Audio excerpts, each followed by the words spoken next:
Welcome to the Popcorn Talk Network, for the online broadcast network that features movie discussion, news, and interviews. Press 1. Popcorn Talk. We talk movies. Congratulations. On behalf of the Popcorn Talk Network, the online broadcast network for movie talk, and the Schmoes know, you are now a member of the Jedi Alliance. May the Force be with you, always. As Obi-Wan Kenobi once said to R2-D2, hello there. This is Jedi Alliance on the Popcorn Talk Network, a celebration of the greatest saga ever told. I am your host this week. My name is Joseph Scrimshaw. My co-host, Mark Donica, is sadly not in town right now, but he will be back in the cockpit, as it were, next week. We have a great show for you. We're going to talk about romance in Star Wars, romance in space, love. That's 3 different ways to say the same kind of creepy thing, but it will be great. We can talk a little bit of news, some weird questions for the guests, and then we'll get into romance in Star Wars. We have 2 awesome returning guests here to Jedi Alliance. Jenna Busch. Hello. And Joe Ruggirello. Well done. Did I get it? You did, and we didn't even go over it. Yeah, we did not rehearse. That's impressive. No one ever gets it right the first time. There was no rehearsal on Ruggirello. I can butcher it for you if you'd like. Most people do. I will try to use your full name for the whole podcast so I get just an hour of practice. I like that. I'm good with that. Excellent. Jenna, can you tell the people watching and listening just a little bit about who you are and what you do? Okay. I am the founder and editor-in-chief of Legion of Leia, which is a geek site dedicated to geek news and especially women in geekdom, though half of our readers are men. I also co-host Most Craved on comingsoon.net, Crave Online, and Superhero Hype, and we talk about nerd things as well. I have a chapter in a book coming out on October 27th, Star Wars Psychology, Dark Side of the Mind, and I used to do a show with Stan Lee called Cocktails with Stan. Cool. For the Star Wars Psychology book, is the whole book called Dark Side of the Mind, or is that your focus? No, it's Dark Side of the Mind is the whole book, awesome. But I did 2 chapters, I co-wrote 2 chapters in there. One is an interview with Sam Witwer, who is the voice of Darth Maul. Excellent. And one is a chapter with Dr. Janina Scarlett, and it's about being a Jedi. And Sam Witwer is the voice on the Clone Wars, correct? Yes. Yes. And how about you, Joe Ruggirello? Tell the people about yourself. I wish you'd asked me first, because I don't do anything that cool. Jenna is one of the best people ever. I do a podcast called Obsessed, and I always ask this. I ask people, how might people know you? What do you do? And Jenna is the best ever at answering this question. Yes, it sounds so much more impressive. She has her resume, I think, tattooed on her eyelid, so she can get to it immediately. And I mean that as a compliment. I don't ever sleep. It's really good. Well done. I do stuff. I would say I'm a comedian / freelance writer / giant dork. Okay, and you have a background as a stand-up comedian. Like, you've done stand-up comedy, and what you're actively doing now is writing for higher comedy stuff, right? Yeah. I've gotten off the stage because enough people yelled that at me that I took their advice. And did they literally say, give it 2 or 3 years, but then get off the stage? Pretty much. My favorite was the lady who, in the middle of the worst show I ever did, just looked up at me and said, "Oh, honey, just stop." Oh, Please just stop. That's really kind of supportive, maternal. She wasn't heckling. She was just really tired of watching me suffer, and somehow I kept going for 4 more years. Now I'm just more of the writing side of things for various outlets, and a former intern on the Schmoes Know Movie podcast. Oh, nice. Woo! Remember that? Awesome. Well, we're very glad to have you here. I think you're extremely funny, and I will not yell at you to get off the stage. Promise. At any point. I won't either. I'm holding you both to that. Very, very insecure about that sort of thing.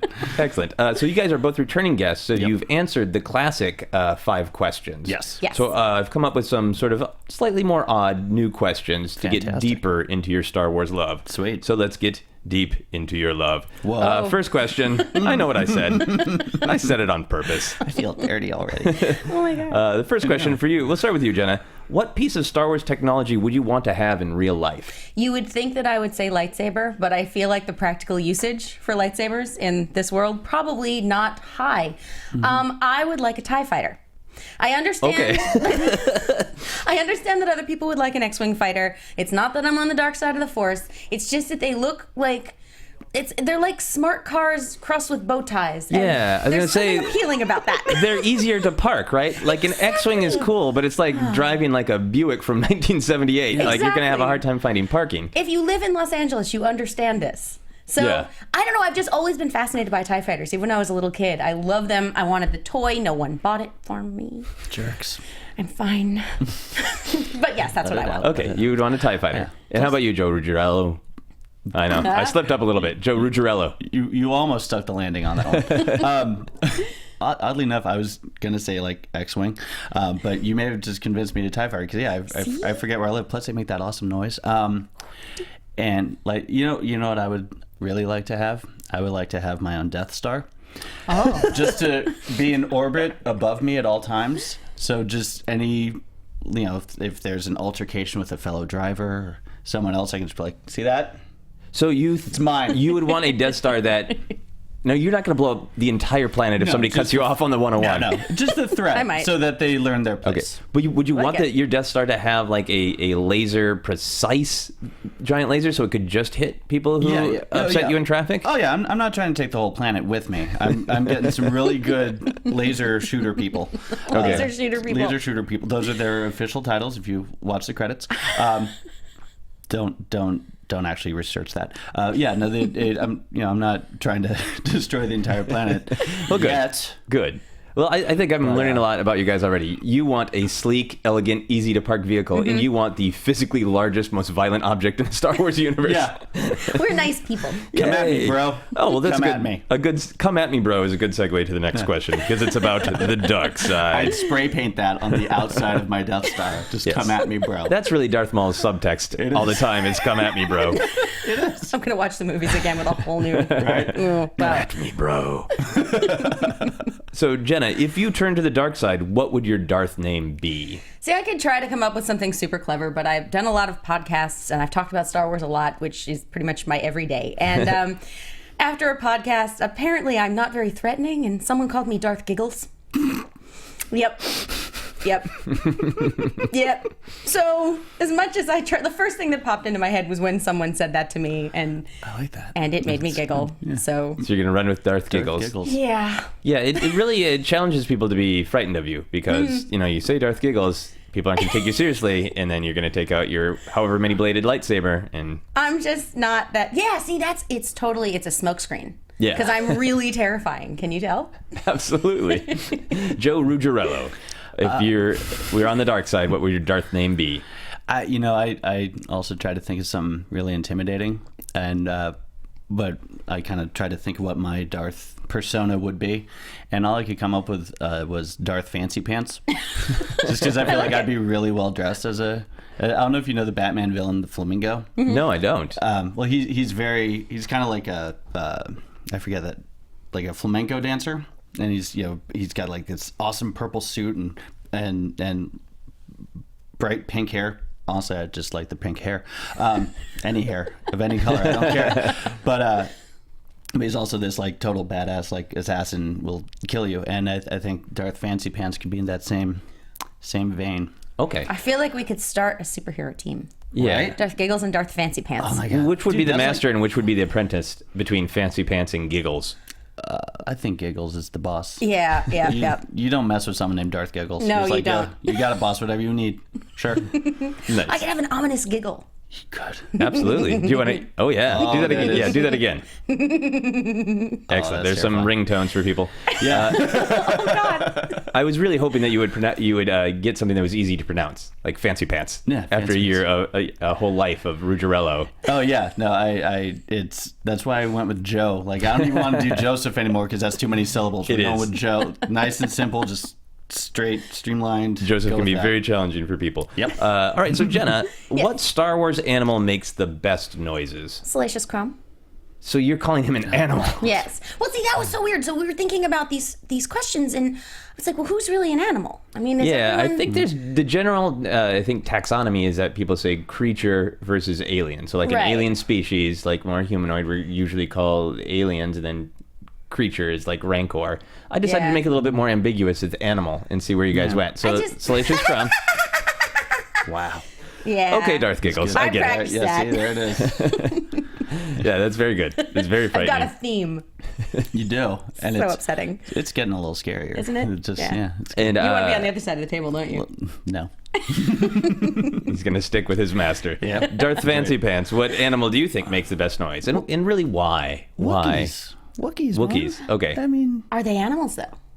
yeah, But, they're really, really, really, really smart ones. But yeah, no, they're animals. are you going to do the noise? No, I do a This is getting terrible- more I do a- controversial than I meant. I thought it would be a fun, like, oh, Tauntauns, the Rancor. And now it's, are Wookiees animals? And I don't know if I'm comfortable with that. I don't think I want to go down that path. I think they're very smart animals that you want to have following behind you. All right. So many letters are going to happen. What can Come you at me, bro. Can you do an impression of No, a I Wookiee can't. saying "screw you"? What does "screw you" sound like in Wookiee? That was good. I could try it, but I always end up sounding like a Murloc from World of Warcraft. Well, let's try it. All right. But see, I can't do it. It just doesn't work in my voice. It sounds like a sort of dental surgery Wookiee. Right. It sounded like a Wookiee in a car passing you really fast. Like, Wait, no, but if I do the Murloc voice, like that makes sense. But oh, now I get it. I've crossed the nerd line, haven't I? Yeah, I think there's some nerd synergy going on there. A nerd singularity. We're in God. danger of. This may be a podcast about Star Wars, but come on, man. There's a line. I know. So embarrassed. All right, Darth Giggles. Which Star Wars character do you think smells the best? The best personal odor of a Star Wars character? I would like to say Leia, but that seems too obvious. So I feel like it would be C-3PO. I mean, he's a protocol droid. I'm sure that there's some sort of lovely scent that he has in there somewhere. So like his droid oil that he gets dipped in? Well, no, that's probably doesn't smell good after Scented that. droid oil. Yeah, we don't know. Yeah, in the garage on Tatooine, maybe. He's so It's- proper. Maybe it's lilac, Right? No, rosemary. he's so proper. I feel like that would be one of his protocols to smell Oh yeah, nice. yeah. If his main point is to like facilitate, which we don't get him to see him do very much, is Right. facilitate good social interactions. You would want him to walk in and say, "I understand he's going to translate for us, but my, what a lovely smelling protocol droid." You smell great. Your droid smells spectacular, sir. Gee, your He hair won't smells shut terrific. up, but he smells great. People often say that about me. Okay, Darth Fancy Pants. That's right. I think Grand Moff Tarkin is a good smelling man. Oh. He just, he wears seems, cologne. yeah, he seems very proper. Always, well bathed in the morning. He's got his cologne, his aftershave. yeah. That man, that's a good smelling man. Yeah. Now, how much was there a runner-up for you, or did you just go right to this answer? I pretty much, I started thinking of all the rebels, but I mean, if you're looking at them, at least in the context of the movies, I don't think they smelled good once in the movies. No, they've got a rough life. Yeah, they're hiding out. They're always doing battles. So I didn't think any of them smelled good. So then I immediately went to the dark side, As one does. as you do, and I just came up with Tarkin. I think he smells real good. Yeah. And he's got the bunny slippers, as we know, from behind the scenes. Yeah, he's got his big robe. At the end of the day, he retires to his quarters with a good book. His pipe and his robe and his slippers. Totally smokes a pipe. He absolutely Yep. smokes a pipe. And now I can only Listens to picture some him reading classical- his own book, Yes. reading Tarkin. Yeah. This is got a good those little glasses. autobiography. Not autobiography. Maybe he wrote it himself. Who knows? You never know. All right, Powerful so man. question number 5. Would you use a Jedi mind trick to get out of a speeding ticket? Hell yeah. Yeah, Darth Giggles would totally do that. of course. Darth Fancy Pants doesn't even wait to be called on. Please. See, yeah, I wrote this question, and then I thought, oh man, I think everybody's just going to immediately say, hell yeah. And then I became intrigued, if I get a chance to ask other returning guests, that this is going to be like a real litmus test. The first person who wavers at all, I'll know that's like morally the best person I know. Oh, yeah, I didn't Who waver. Well, it ain't questions gonna it be me. for a second. Yeah. But yeah. But anytime that you get pulled over for a speeding ticket, you really feel like everybody else was doing 10 miles over. Yeah. Yes. It's not that bad. What am I going to do? Pay it? Come on. I have never. God, I shouldn't even say this. Don't Knock say it. wood. Oh. Yeah. Uh-oh. I haven't yet. Not saying I wouldn't use the mind trick, though. Well, I think that you should try that or the giggle, and maybe the officer will just back away in fear. That's a good Anyone plan. would. Yeah. All right, so this is the last, number 6 of the 5 questions that I've added. Will you cry during The Force Awakens, Jenna? Oh my God, yes. I cried during the trailer. I went down to Celebration, but I was not there for the announcement because I had to watch online and write it up. which is a good thing because I ugly cried. Like it's not, there was like that whole thing. It was really, really, really trying to think of the best word to say. It was really ugly. Yeah. And yes, I will Ugly cry. cry. It was Yeah. ugly cry. Yeah, but I absolutely will. And I don't really cry at movies, but it's Star Wars. Star Wars. Yeah. No, Joe Ruggirello, do you think you will cry during The Force Awakens, or will you try to be stern? Absolutely not. Emotions are for weaklings and cowards, and I just don't. I don't. No, I assuming JJ keeps things true to form. I'm sure when that initial, Star Wars and the fanfare and the crawl happens, I might get a little kind of like I did during the trailers. But as far as like full on bawling, I doubt it. That's kind of up to the whole movie. I don't know. It might be hilarious, so maybe I'll just be crying from laughing the whole time. There's a lot of different ways to interpret the question. You could be laughing out of grief or joy. Yeah. Many different ways to interpret it. I just kind of find it fascinating, the strength of the emotional reaction to the trailer. I agree with it. I think it's appropriate that we all reacted so emotionally. Yeah. That's the word I was looking for before. Ugly cry or that. I think it's very powerful. We've talked about it on the podcast before. But it's fascinating to me that, Star Wars is this kind of action-adventure movie. It's fun. And that normally when you're going to a movie, like, hey, you want to just have a good time. But then it started to strike me of like, this is this phenomenon where like generations of people are going to gather in a movie theater at midnight and cry at the Space Wars. It's going to make a gajillion dollars. It is. In one day, and everyone's going to see it. Oh, me too. It's a weird thing. Like the first really kick-ass chick I saw on screen was Leia. So, oh God, you know what made me cry even more than the trailer? The behind-the-scenes thing that they put up from Comic-Con. That was good. As soon as they showed Carrie Fisher, I was like, yeah, and she looked great. She looked regal and dignified, and like, she's in charge of the new organization, and and like the first trailer when it came out, like I didn't immediately see it, and so I was kind of following a lot of the reactions online, and I was like, oh, that's okay. It's okay, settle down, people. Come on. And then I started watching, like, oh, this is pretty cool. And then there's the shot of the Falcon going up and the fanfare hits, and I'm like, oh my God, this is so good. So for the second trailer, did Han get you? Did Chewie were home? Did it make you weep? Oh, like a little baby. Like a little, an ugly baby, or like an ugly baby. I wept like an ugly baby. Yeah, excellent. And speaking of bajillions of dollars of money, we're going to move into news from the Holonet. A lot of news stuff is about new products coming out. There's the announcement of the new Blu-rays, the new Steelbook Blu-rays. I think we have a picture that we can throw up here for our audience of the Blu-rays. And I was fascinated by the collection of figures on the front of the discs. Some interesting choices. Yeah. What do you guys think the reasoning behind? Well, tell me what you think of it, and then tell me what you think of the reasoning behind it. I think they're interesting pictures, but some of the choices of characters are a little questionable. Yeah. I think the reason behind this would be dollars. Yeah, well, for making them, certainly. Yes. Yes. Way to go out on a limb there, Jenna. Well, hard-hitting news reporter. Yeah. Are you going to buy them? No. I own so many different versions of this that I want to save my money for things that I don't have yet, like the giant TIE fighter. Okay. That's coming out. No, I'm not. I'm actually not kidding. That is going to live in my house. Because I feel like there's so much stuff, and I'm not that rich. So, right. But no, I have them. There's no reason. You have them on Blu-ray. I have every permutation of them. So this is where you're drawing your line. This is where I'm drawing my line, but only to save money for the giant TIE fighter. Excellent. And how about you, Joe? No, I'm not getting these either. Mostly because as I told you, last time we saw each other, I'm a huge snob about the original versions. Mm-hmm. Right. And I have those on DVD, and that's good. I don't need anything. I have the original trilogy, the original theatrical cut. I don't really feel the need to have anything else. Yeah. So I'm sure these are lovely. Yeah, they'll look very good. But I'm like Jenna. I don't need to collect everything, and I will save it for something even dorkier. Yeah.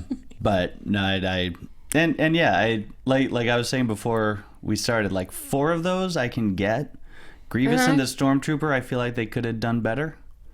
Yeah. I mean, I think the Stormtrooper is really iconic. The weird thing to me is just that it's all bad guys and then Yoda. Yeah, it seems like a weird diss on Yoda. Yeah, like kinda does. if anything, they should have gone with the full villain theme and made 2 Boba Fett.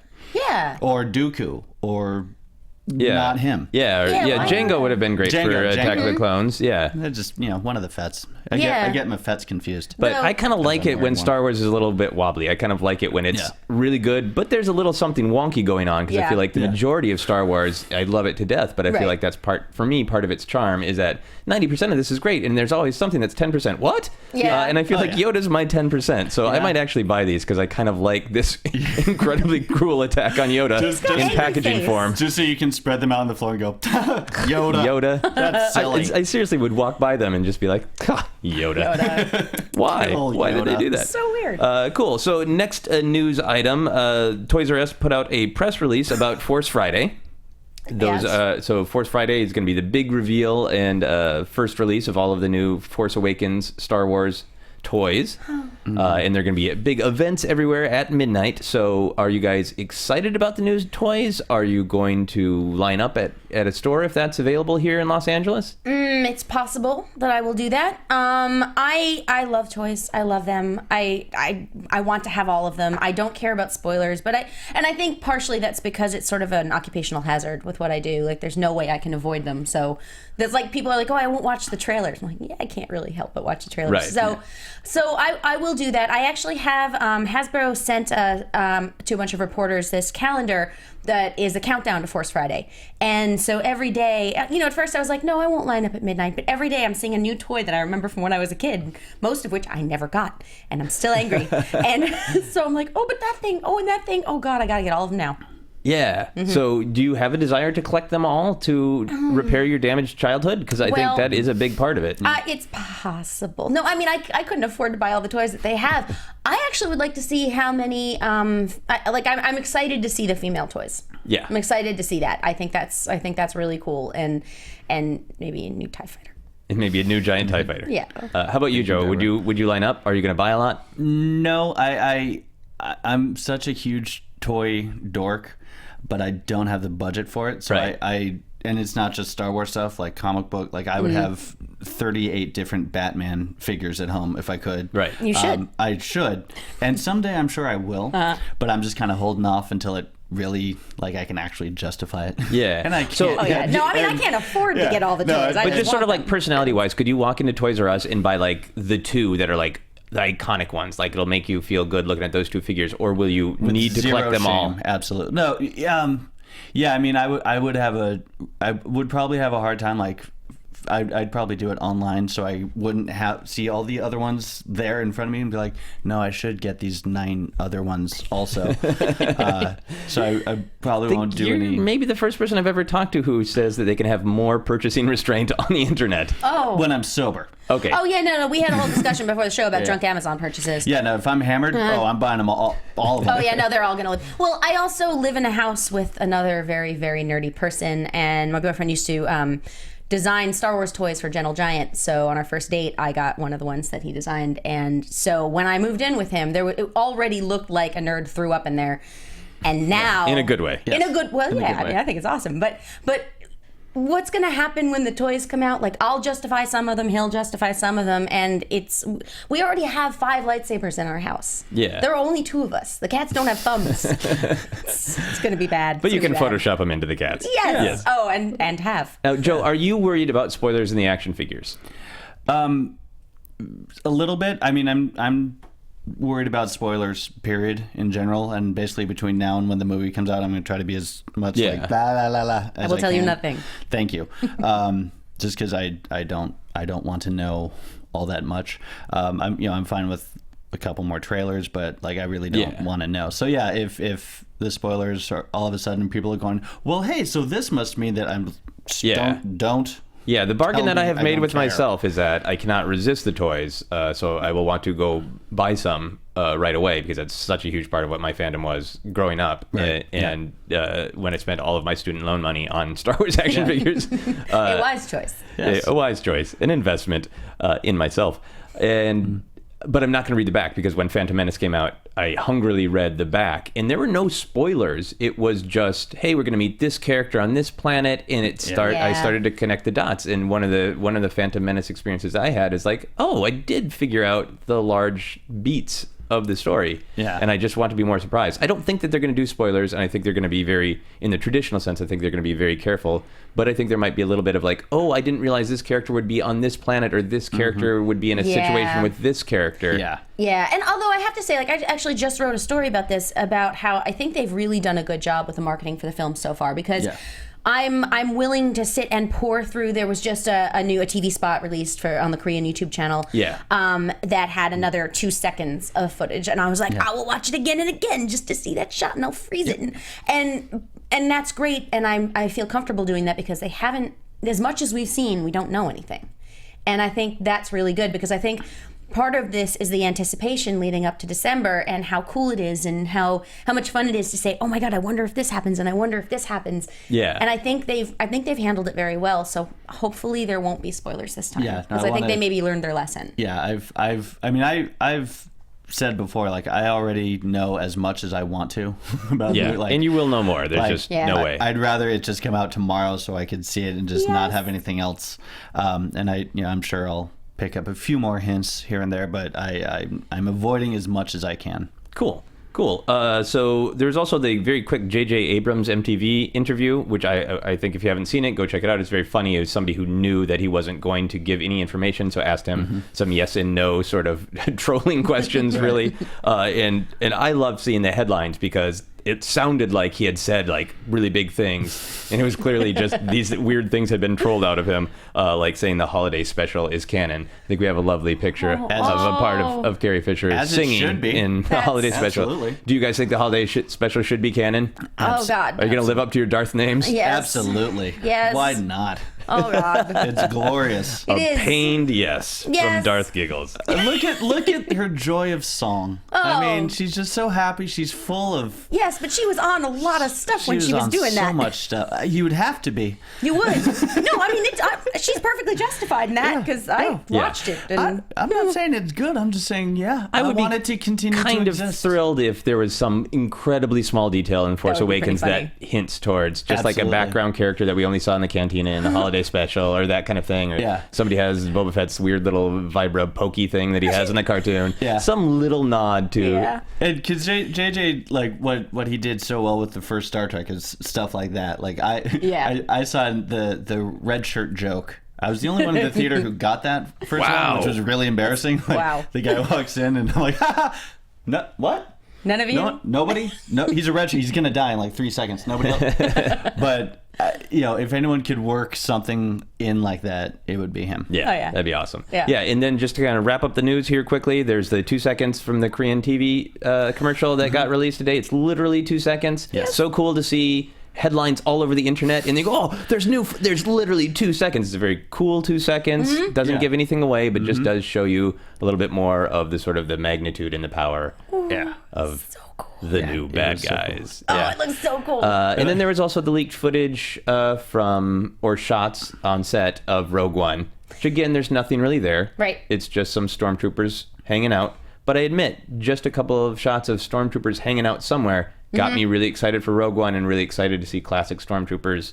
Oh, yeah. Yeah. Live, moving around, shooting at things, hopefully hitting some Badly. things. Oh, they'll Shooting be at missing. things badly. I think they'll miss all of it. No, I think this joke is too old. I think Disney is going to want to put that joke to bed, and I think the opening shot is going to be stormtroopers just hitting everything, just mowing down God. everyone, bullseyeing everything. and they're just dropping the gun like, what? Yeah, like a mic drop. Oh, God. Well, so I moderated at San Diego Comic-Con the Science of Star Wars panel, and one of my questions was, why can't they hit anything? And I mean, there were all of these theories from the audience and from the panel saying that the clones were starting to degenerate and all of that. They just suck. They're just bad shots. Yeah. I'm fine with that. Those helmets, like, they got the beady little eye holes. How Hard can you to even see anything out? Exactly. You're just like, which way are they? Okay, I'll shoot it that way. Or they were letting them escape. That was one of them. That was one of the theories. I personally like that one. Yeah. Well, anyway, enough excuses for stormtroopers. That's news from the Holonet. So we are going to get into our main topic for the day: romance in Star Wars. All right, you guys ready? So first we're going to talk about the central romance in the original trilogy, Han and Leia. Yeah. What do you guys there it is. think works about Han and Leia? All of it. Yeah. Yeah. All of it. Everything. It's just What well makes done. it magical? Why are people so enamored of that romance? I think there was an inevitability to it. You know, I mean, a lot of movies and a lot of books and a lot of stories throughout history use the "we don't like each other, we don't like each other." Oh wow, we really love each other. Yeah. But there was something about the way that they handled it. I don't know. It just didn't feel forced. It felt like it made sense to me. Oh, my first spoiler ever was on the playground when someone told me that Luke and Leia were siblings. Oh, really? Before I Messed saw up. the movie. And you just said your line and threw like some sand at them, right? Actually, I think I kicked him. Yeah, as you should. Yeah. Well done, Darth Giggles. Thank you. What for you works about Han and Leia's romance? Yeah, just the will they won't they thing that they have going, and the fact that pretty much there's instantly something going on between them. Yeah. You know, they immediately start yelling at it, like whatever emotion they're gonna have for each other, it's really strong and it's very apparent from the second they first meet. Yeah. And just watching it progress from, okay, they probably love each other. Well, no, she might hate him. Well, duh, but it's just wonderful. It's lovely. Yeah, It so is. there's the tension in Star Wars, then there's the growing tension. The real romance story is in Empire Strikes Back. Yeah. And then Return of the Jedi, there's some very, very quick beats. Yeah. My favorite beat in their whole relationship, I've said this before, is when Leia has just found out all this information about her life and she's having a hard time processing it, that Luke is her brother, Vader's her father, and Han tries to talk to her and makes that man noise of giving up, of saying, and starts to walk away. Man noise. Well, I would say like the stereotypical sort of Yeah. like, I don't want to deal with emotions. And I love that noise. It's so specific. But then from that moment on, there's a big switch in Han, and he becomes much softer and much gentler. And over the years, I've heard people kind of complain about that. How do you guys feel about like where Han is by the end of Return of the Jedi, where he's like literally saying, oh, you love Luke, I won't make any trouble, I'll get out of the way. Well, I don't know. I think that's kind of a classy thing to do. I don't know if it would it even make sense for him to just go, well, fine, I'm gonna fight him, and like he's like, all right, you don't, then you don't. I don't know. I think that just seems like it's perfectly part of his character. That never bothered me. I mean, I don't know. The thing about Return of the Jedi is it depends, I think, what age you were when you saw it, and what you'll put up with and what you won't, and whether you thought the Ewoks were teddy bears or you wondered about the woman that they ate to give Leia that dress. So I guess the age I was, She died horribly. Yeah, I think the dress is made of somebody else's skin. That's just a little pet theory. It was Yeah. horrific. That's kind of gross. But yeah, so when It is kinda gross. I guess I was the right age to see it, to not think that was weird. Yeah. I liked it. Yeah. How did you feel, Joe? Yeah, no, I'm fine. So much of Star Wars is about Luke growing up, but a lot of it is Han growing up. You know, Yeah. He's all about him at the beginning, and hey, look what I can do, and then by the end of it, he's part of the team, and let's go beat up the bad guys. And I think that's a logical thing. Like he'll really show the maturity where he's like, well, I could, instead of throwing some sort of tantrum and making a man noise and going, actually, the fact that he's actually like, fine, let's say words to each other, I think really shows a lot of actual character progression. Yeah. I Or kind of his like brain it got that messed up when he he's was trying, frozen. or his brain got messed up. Yeah. So you're offering the fans some alternative theories there. That's what I do. Yeah, I like it in that he's maybe trying hard, that he doesn't have any great experience on being sort of like in a good, healthy relationship, and he's trying really hard. I think clearly what it breaks down to is that she's broken him emotionally, and he's like, fine. He was married before. He's Yes, that's new information, but we don't know the quality of the No, we don't. marriage. Yeah. We don't know if they anything like have Yeah. a division of chores on the refrigerator or anything Right. like healthy living together. If it's just running around, smuggling and Dear Han, love add a making milk. Oh God! One more time. out of blue milk. One more time, woman. Shorter green card. Do you guys think that there will be trouble between Han and Leia in The Force Awakens? Do you think that there will be? That's a fairly big fan theory that's boiling, that there will be some conflict. I don't and think that maybe they're not together at the start of the film. Oh, I don't think there'll be. Your faces are pained in exactly the same day. Wait, so you don't want that? I don't think they'll be like legit. I think it'll be the fun, playful, yelling at each other. Yeah. You're stupid. No, you're stupid. But we still love each other type thing that they have going on. If I swear to God, that movie starts and they're divorced. No. Will you cry? I might. Or you yell in I might anger? not cry. I'll find JJ and punch him in the beanbag. I'll be like, what are you doing, dude? Stop it. First Star Trek Into Darkness, now this. What are you doing? No, Punch him in the beanbag. Punch him in the beanbag. Right? Very gonna violent use that. and kid-friendly at the same time. That's what Darth Fancy Pants That's does. how Darth Fancy Pants handles his business. Okay, so keeping in the romance of the original trilogy, so Luke and Leia definitely have a little bit of a romance. As much if you can try to wipe it from your mind. Oh, yeah. No, it happened. But Luke You is can't unsee it. very clearly into her Oh, yeah. in A New Hope, very moved by her. Oh yeah. Well, how would you not be? So do you think, and Leia's still clearly a little bit unsure about her feelings. Obviously, he means a lot to her at the beginning of Empire. Maybe she's not sure what kind of love it is, and that's kind of how it's spun. Maybe that's in, best. And Return of the Jedi. But do you think that Luke and Leia's relationship would have got a little bit farther along if Luke was better at flirting? Possibly. Just like so when she kisses him and then he leans back and puts his arms behind his head, Yeah. like that's a little kid, like, Yeah. girls like me, I'm awesome. Like Yeah. that, yeah. Yeah, No, I think I did the exact same thing when I was 10. Yeah, I was yeah. like, girl like me? What? Oh, who am I kidding? I do it now. she's into I still scruffy do looking it Nerf now. herders. Yeah. That's it. No, I I haven't shaved in a while.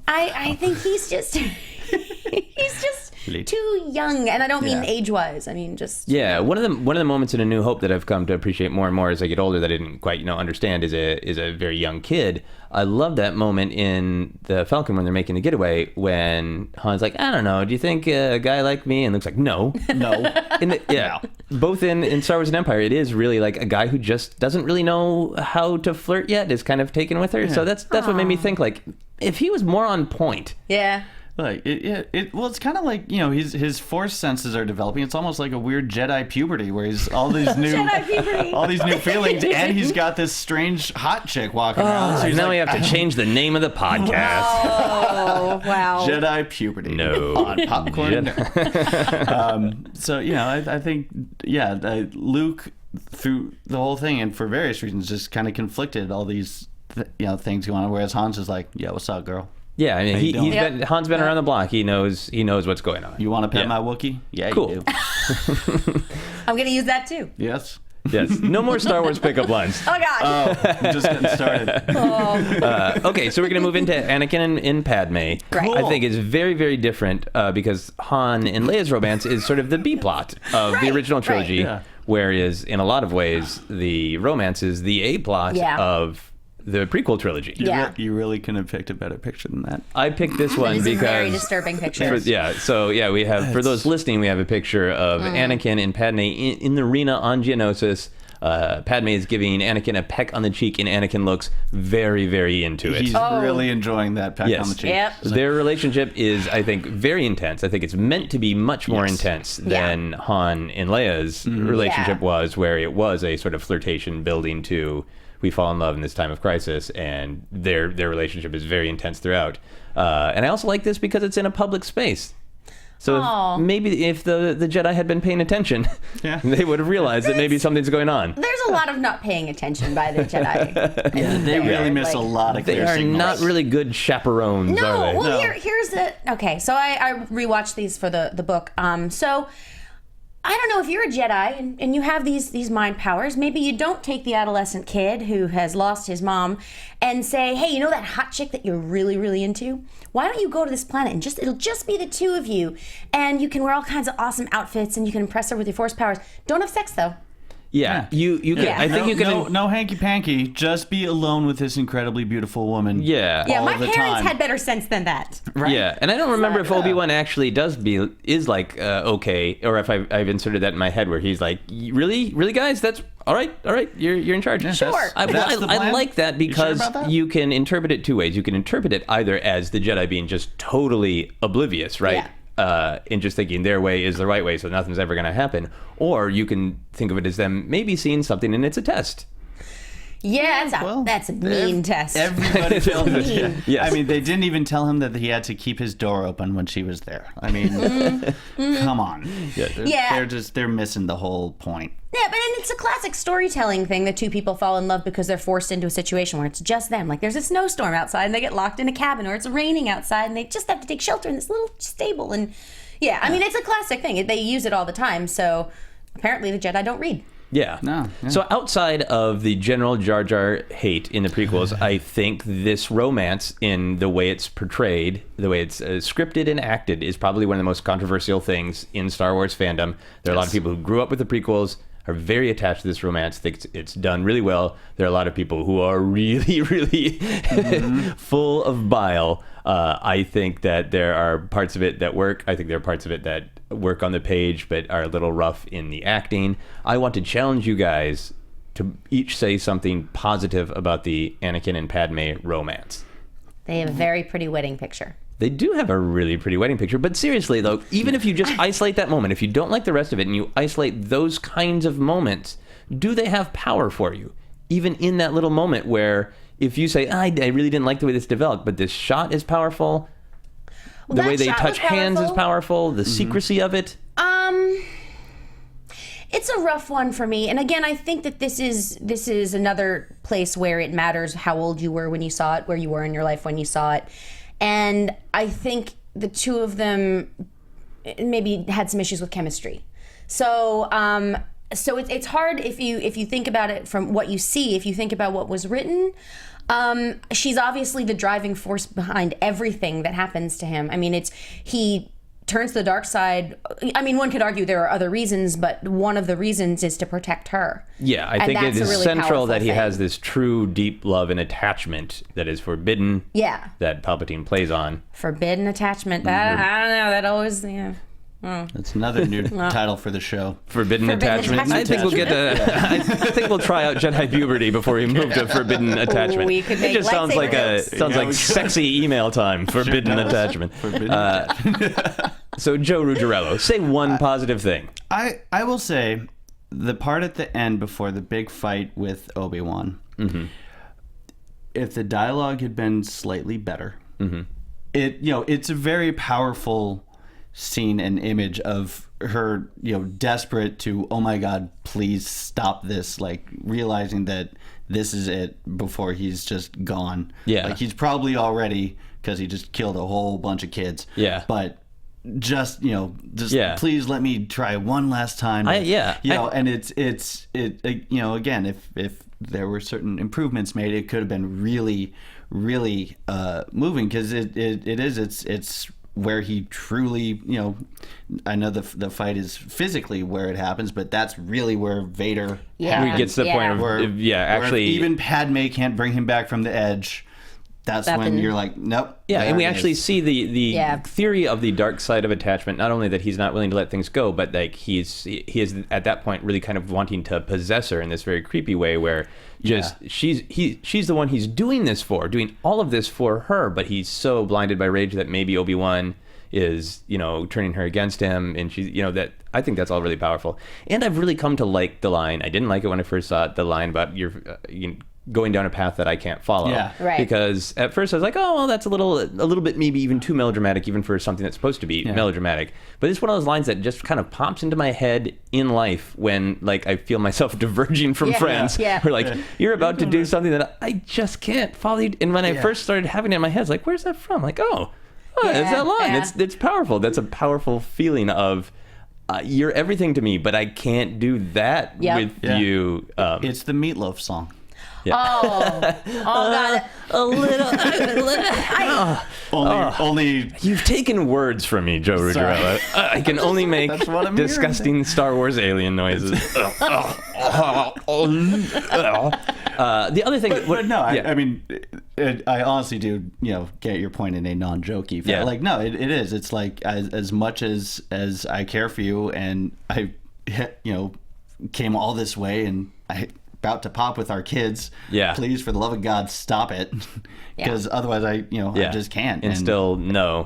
Yeah. And that doesn't work. Another thing that I like that helps me appreciate, like especially Attack of the Clones more, is that why would Anakin be suave? Like when I first saw them, I wanted him to have that kind of roguish romance that these two aren't supposed to hook up just the way Han Solo and Leia weren't. But then I was thinking like, well, where would he have learned those skills? Certainly not from Obi-Wan. Yeah, he's not from a Jedi. Yeah, no, he's hanging out with Obi-Wan and Yoda. He's not getting any girls. Yeah, No. so like I think one of the beats that I think is really clear with that is when they're talking on the grass on Naboo, and they're talking about politics, and he offers this sort of scary idea of basically sort of outlining what the Empire is. Like, maybe politics would be better if there was just a few people in charge and we enforced everything. And then she's like, what? And he's like, oh, never mind. No, I didn't. I've had that moment on dates where like I have offered an opinion and then realized, I shouldn't have said those words. That's not a thing. I think a lot of people interpret that differently, whether he was actually joking or whether he was saying what he meant and then realized she's really not into that. So I'm going to, Yeah, well, I mean, they were addled by love. I mean, they rolled through a field that probably contained droppings from the creatures that they rode. I'm just saying. Yes. That's not a place you want to roll in the grass. I believe they're shacks, I believe is what they're called. Yeah, I could have that wrong because most people call them butt cows. Yeah. I may have called them Shacks. Yes, I'll look that up. I might have that wrong. Okay, cool. So outside of those big two relationships, do you have other romances, like especially in extended fiction, that you guys like? Well, honestly, C-3PO and R2-D2. I know it's a bromance, but they're just, they can't be without each other. It's timeless. Sweet. It is. It's adorable. It's very sweet. Yeah. Yeah. And also very love-hate. It's true. It's true. Yeah. Oh my God, they're the robot Han and Leia. They are. Yeah. Never thought about that. How about any other actual romances? You got Mara Jade. Yeah. Luke and Mara Jade. Yeah. Did you read a lot of the novels where that happened? Yeah. I mean, that's one of the things. I understand canon change, all of that we had to do a new story and all, but that was one of the things I was very sad to hear we weren't going to see. Yeah, and you wouldn't think a character like Mara Jade, who has only existed in the expanded universe and yet is still as popular as the characters from the original trilogy, like, you kind of think they might have at least want to hang on to that one. Yeah. Well, who knows what they'll do? We don't know. And I think if it turns out they do, and she does make an appearance in the movies, people lose their minds. Would you be happy if Luke either has a current flame in The Force Awakens, or we get the sense that he has had relationships, or do you want him to just have followed this kind of Jedi path from the prequels of being very alone and very solitary? I kind of like the haunted lone warrior. It's got that kind of classic Eastwood Western film feel to it, where he's just out on his own walking the trail. And I think for Luke, that, and sort of where his type of character and what that sort of Jedi would be like, I think that would have worked. But that's where, because you'll get the love and other stuff from Han and Leia. At least we'd better. Yes. Yeah. Yeah. I mean, I'm honestly speculating on plot. Like I think it would make the most sense for him to have been a lone Jedi, because he was the last one. He's got to follow the path and take the mantle for everyone else. Mm-hmm. At the same time, if they do it well, I don't care what they do. Yeah. If it's done well, I'm on board. Yes. Do you want a young romance in The Force Awakens? Do you want any of our new characters to have that sort of Han and Leia energy? I don't need one, but again, if it's done well, I'm totally fine with it. But I don't feel like, I'm not a chick flick kind of girl. Mm-hmm. So I love stories, that's great, but I don't feel like I need it. If they put it in there, that's great. Yeah. That's totally great. I hope that there's a hint of it in that it like follows the original trilogy and it develops into something more for the second film, because I do feel like it is an important part of Star Wars. Lucas's original inspiration is all of these pulps and adventure serials that always had a romance as a B story. Like a Star Wars with no sense of romance. There'll be some. Yeah, there'll be some. Cool.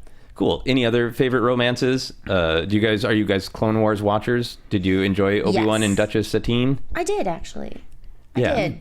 I don't know if I ship it as much. That's a thing that I just said, that I ship something. You ship things. Oh, dear. Shipper. I ship them. Yeah, but I mean, I liked that. I thought it was well done. I thought it was dragged out the exact amount it should have been.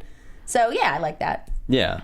Yeah. I'm not anti-romance. I like romance. Yeah. I heart love. And I think there could even be a blooming one on Star Trek. Sorry, Oh, God. You bastard. Bye. On Rebels between Kanan and Hera. Yeah, Mm-hmm. I think there's definitely a hint of that. A little thing yeah, going and on I think there. there's definitely a sense of that. I approve. You guys can get together. Excellent. So says Darth Fancy Pants. Yes. We learn in both trilogies that the Force is passed down through families, but Jedi aren't, of course, supposed to have attachments. And yet, the first thing Qui-Gon asks is, who was the father? So ignoring all the Immaculate Conception stuff, I've always been fascinated with that of what do you guys think is going on in the Jedi Order when we know it's forbidden, but Qui-Gon's first question is, did you hook up with a Jedi? Or what do you guys make of that sort of loop? How many people have been in the Jedi Order? It's sort of like abstinence in schools. Like, you can tell people all you want they can't have sex, but they're gonna. Yeah. And then the other thing is people with, I don't want to say midichlorians, but people who have force powers sometimes don't become Jedi. Right. So there's no reason that you can't pass it down. And part of the thing, it's actually the thing that we wrote in the chapter of the book about Jedi is that sometimes you can have a relationship without attachment.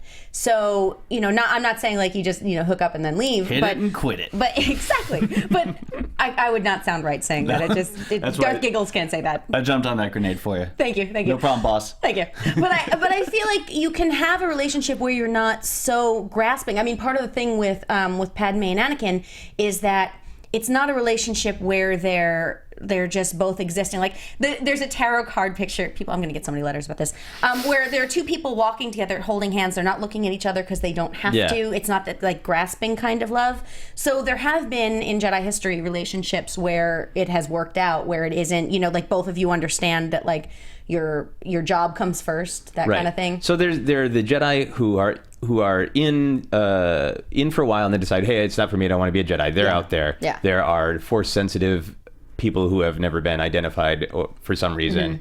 But then, do you think that there is a wink, wink, nod, nod in the Jedi code of like, don't make attachments, but if you're lonely and on an outer rim planet and things happen, so be it. Don't tell Yoda and everything's cool. Don't tell Yoda. If they're in the habit of sending prepubescent boys off with attractive women to be alone in a house on a distant planet with no one else around and just assume nothing's going to happen, they're pretty much asking for it. I think the dark side has clouded Yoda's ability to be aware that sex exists. If that sort of thing is a big Jedi test, I'm guessing a lot of people have failed it. Yeah, that's the thing about tests. You can pass, but you can also fail. Yes. So yeah, and I think there were a couple instances of Jedi who were given dispensation to marry.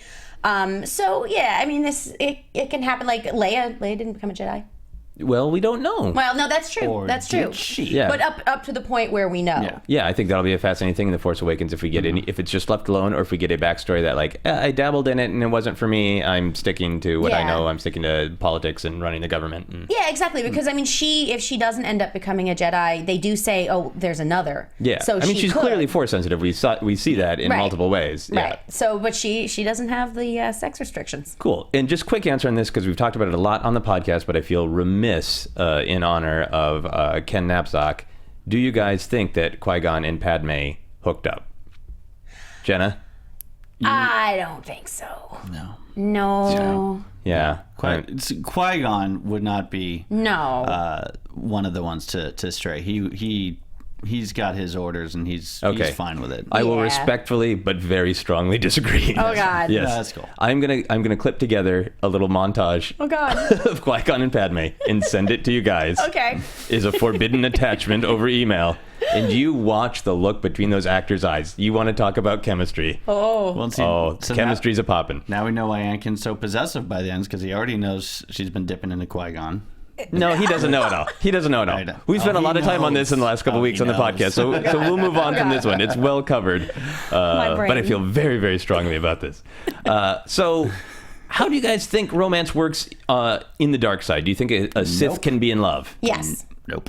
See, I say yes. Controversial. Yeah. No, I say yes because part of the Sith Jedi thing is that Jedi focus on non-attachment. The Sith, like it's logic ruling rather than passion, whereas you have the Sith where passion rules everything. Right, they want to hold things and control them. Yeah, I don't necessarily think it's healthy love. So it's a probably really bad relationship because I just described the relationship as holding and possessing, and obviously that's just terrible. Really, really passionate. I mean, that's right.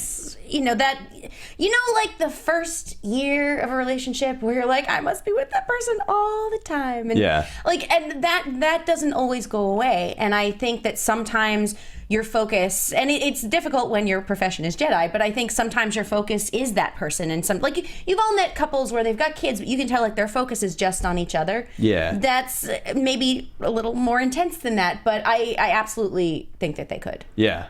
How about you? You think that I respectfully disagree. I just think they're spending too much time trying to take over everything to really. I just don't think they have that ability. Yeah. Like, I can't see Palpatine like up in his chair like, okay, destroy them. I should really call Lisa back.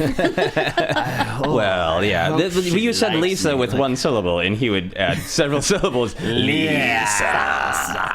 But maybe he tried to call Lisa back, and Lisa didn't want to talk to him. Yeah. He got pissed off because he was in love with her. And now the galaxy is in shambles. Exactly. Yeah, I don't think it's obviously not romantic love, but I think there are signs of Palpatine caring for Vader. Like he touches him so tenderly when he picks up Anakin's broken body from Mustafar. There's that nice little tender touch of like, oh, my buddy. And that's one of my favorite things to think about. And I hope we get to see more of Vader and Palpatine in the space between the prequel and the original trilogy, just hanging out.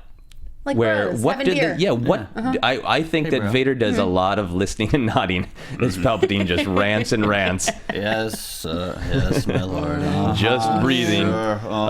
Cool. God. So we talked a little bit about romance in The Force Awakens. You guys are interested in seeing that. My final romance question for you guys: which Star Wars character would you want to date personally? Han Solo. I kind of am dating him. Okay, so you feel like your boyfriend has qualities, your partner has qualities of Han Solo. Yeah. Is it mostly a lot of vests? Does he wear vests? He does not wear. No, he does. exactly what I was He gonna has had vests. He has had vests. No, he's roguish. Okay. Nice. And is that one of the things that attracted you to him? Oh yeah. Oh, I mean, like I said, our first date involved Star Wars toys, and he said he could out nerd me before we actually met in person. So yeah. Cool. No, he didn't. Yes, he did, and he's come close. And when he told me that he had 2 swords and 2 lightsabers in his house, and I was like, I have 2 swords and 2 lightsabers in my house, and now we have a 5th lightsaber. It's to represent your union. Yeah. well, actually, no, that was from the Star Wars concert at San Diego, but I needed another one. Excellent. I did. Excellent. Don't we all? Joe, who would you date? Mara Jade. Oh, nice. I have a weakness for redheads, and she's a strong, badass, kick-ass lady. Yeah. I dig it. And she has a really interesting past, having been through all of this darkness and coming to the light. She's coming to the light. She's got sarcasm, which I'm kind of a fan of. I mean, whatever. Like, I'm not even into that. I like me some Mara. Nice. I tried to look really honestly at the characters in the Star Wars universe that have matched my own choices, both good and bad. I'm happily married now. Before I was married, I dated, not all of the people I dated, but many of the people I should say I tried to date were people who were just very difficult, where it seems like you're going to have that spark of conflict that leads to real fun. And no, it's just a lot of conflict. It's just, I hate you. No, it's just, not all those people, but it was when I made poor dating decisions, it was that sort of like, ooh, there's this exciting conflict. I can make it work. And the person that seemed most like that to me is Asajj Ventress. Yeah. That she is a complicated person. She's got her own stuff going on. She's got her own baggage going on. And that was always the thing with me is women who they probably weren't in a place to be in a relationship. They had their own baggage they were working through. And I was sort of like, let's hang out. I'll make a lot of jokes and everything will be... And I can just imagine Asajj Ventress being like, okay, no, this isn't going to work for me, Scrimshaw. Were you using that voice when you asked? Because I might have. Yes. I could have just cracked the code. I tried to avoid that. Okay. I've made many mistakes. Because you got some good bass on your voice. I would hate you like, hello. He's Mickey Mouse. Yeah. My voice used to climb octaves when speaking to ladies. It's a natural thing. But no, I'm happily married now. I've been married for almost 9 years now. And I think there are many things about my wife that are Princess Leia like, but the Princess Leia answer always seems like it is the truth. It's the so I wanted to have a slightly more fun. So I think the other Star Wars character that my wife is a little bit like is a much younger Mon Mothma. Ooh, I like Mon Mothma. There you go. Because my That's wife cool. really has her stuff together. Yes, she's stately. My wife is a dancer, so she awesome. has great posture. And She Mon does. Mothma has great posture, and she's very good at giving presentations. And, you know, Mon Mothma gives like the most interesting PowerPoint presentation ever. It's true. And I think my wife does too. Yeah. So I'm very, very happy with that.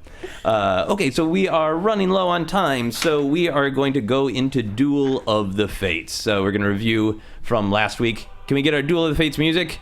Excellent. That's the jam. traditional Duel of the Fates dance. Please do the traditional. Yes. There's a dance now. See, Ken never had a dance. Things are different. There's So weird. all the We dance. sexiness that I was looking for in this podcast in your dance, Joe Ruggirello. You like that, right? Yeah, It was nice. I really did. It was nice. So last week's Duel of Fates question was, which bounty hunter is actually a better bounty hunter? Not who's cooler, but who do we see doing a better job between Jango and Boba Fett? So before I reveal what the audience thought, what do you guys think?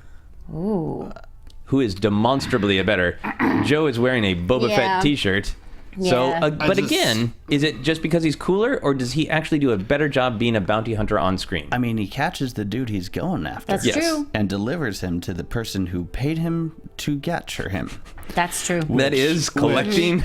I mean, A bounty. I'm no expert on bounty hunting, but I'm fairly certain those are the steps Yes. to being a good one: is catching and delivering. Yeah. Yeah. So I'm Yeah, he is not only a bounty hunter, he's a bounty catcher. he hunts, he catches, he delivers, he stays and hangs out and watches the Rancor eat people. So yeah, no. All right, how about you, stand by Jenna? my Boba or Jango? I'm gonna go with Boba. You got it. I You have gotta do a Boba Boba. Fett helmet in my trunk. I can't say anything else. I'm not actually kidding. Are you a murderer, or why do you I have it in your lightsaber trunk? there, too. Well, actually, one time I turned Is it there upside down, still put a water head in in it. it? There's not a head in it. No, I used to actually water my dog with it upside down when we go hiking, and people thought I was crazy. But they're probably right. Excellent. So it was very, very close. The fans voted in a comment thread on Facebook, which you can for this week's Duel of the Fates as well. And Jango won by 1 vote. Wow. Yeah, it was very hotly contested.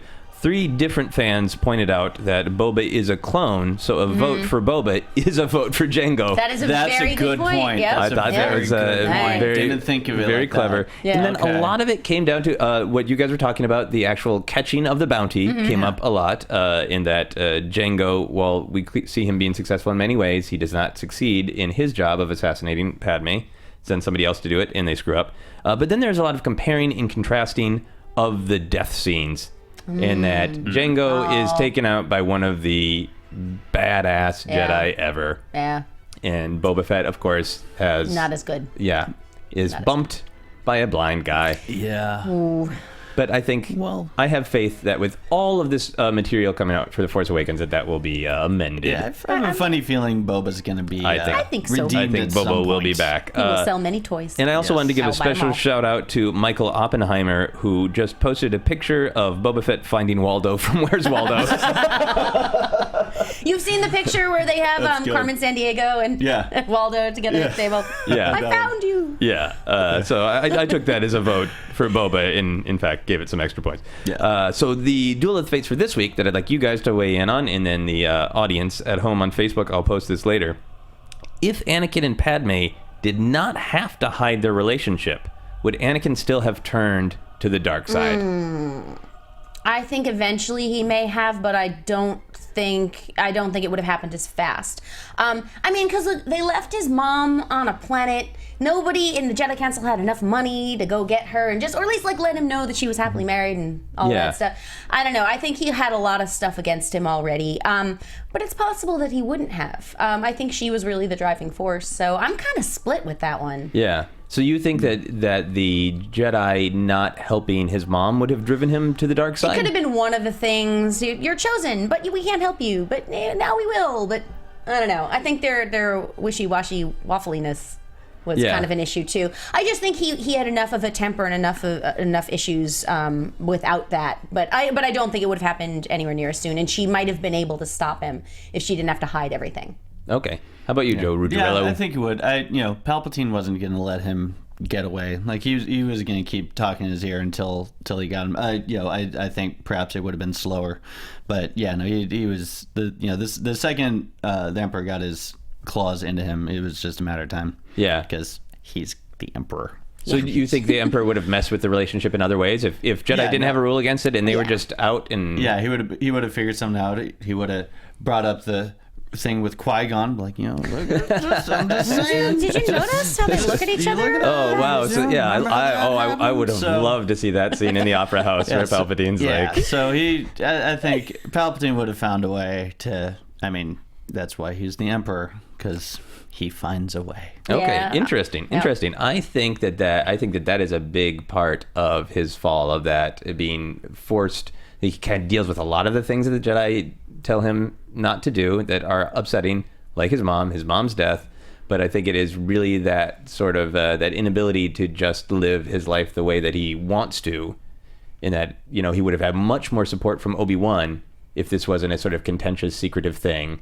That feeling of Obi-Wan is maybe going behind his back to meet with Padme, all that. Like, maybe Obi-Wan would have been able to be there for him and would have been able to make Palpatine's job much, much harder. So, well, also, maybe if he didn't have to hide it and then had kids, sometimes that changes people too, so... Yeah, because then he could have just had the kids. Then all of the memes in all of the storybooks about Darth Vader as a dad would have actually come true. That's true. Okay, cool. So that is the question of Duel of the Fates for this week, guys. I will put that up on Facebook, and you can weigh in on if Anakin and Padme didn't have to hide the relationship, would Anakin still have turned to the dark side? We are going to head into our closing. Guys, do you have anything that you want to plug? Tell people where they can find you on social media and anything you want to plug. Joe Ruggirello. Yeah, they can find me on the tweet machine at JoeRu23. And I want a gif of me doing that stupid dance, so... Absolutely. I'm laying down the challenge, people. Make it happen. The GIF challenge. The GIF I like challenge. it. Yeah, just doing the little dance. I'm gonna stop doing it now. Oh, You GIF's suck. already made. I know. Good. All right. Jenna, Well done. where can people find you, and what would you like to plug? You can find me on Twitter and Instagram and Facebook at Jenna Busch, Busch, like the beer, not the president. Yeah, I have to say that because I get yelled at a lot for my dad. My dad's really nice.